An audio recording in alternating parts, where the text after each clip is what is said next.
जो तुम ना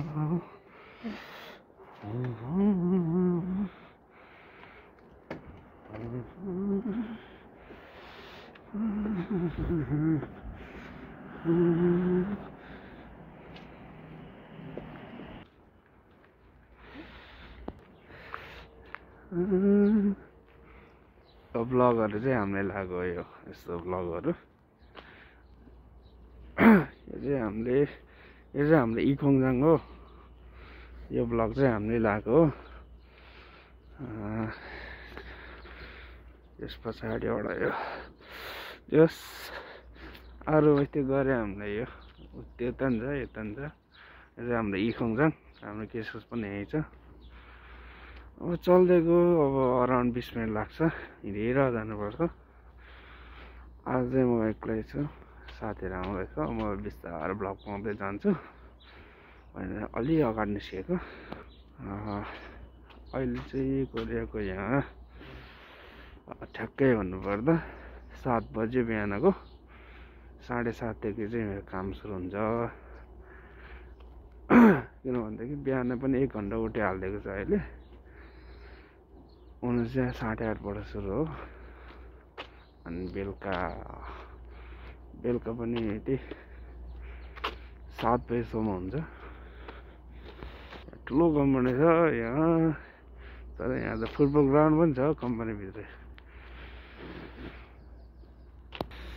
चिसो छ मौसम अब म अलि माथि सागरीसम्म आइपुग्नु है सागरी भन्नु सामगरी भनौँ न 3टा उस भएको छ यहाँ माथि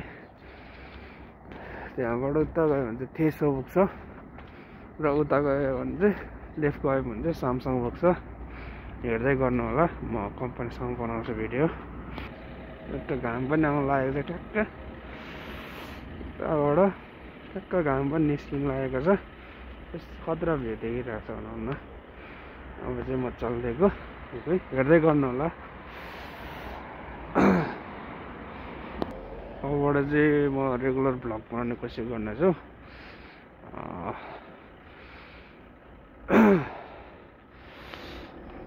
अराउन्ड 20 मिनट चाहिँ लाग्छ है हाम्रो जानलाई कम्पनी जानलाई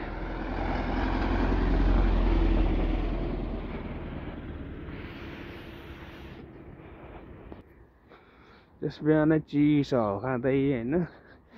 रमाइलो लाग्छ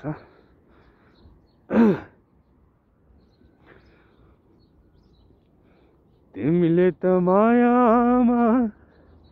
जानै पुलिन्छौ भन्छौ रे मेरो यो मनले त जानै पुलिन्छु भन्छ रे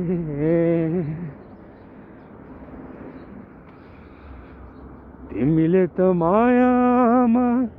जानै पुलिन्छौ भन्छौ रे मेरो यो मनले त जानै पुलिन्छु भन्छ रे चौरीको गोठमा लाली ओठमा लाएर भेट्न आउनु है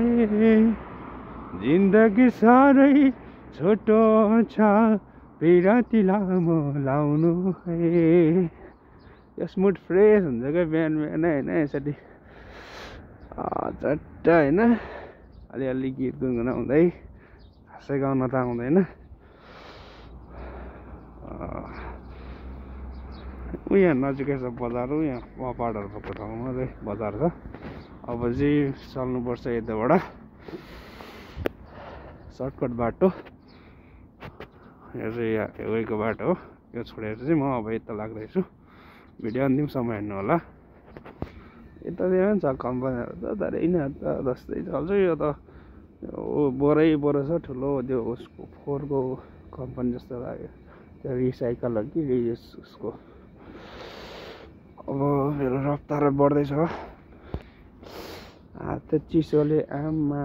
डेन्जर दुखिरहेछ त। जो तुम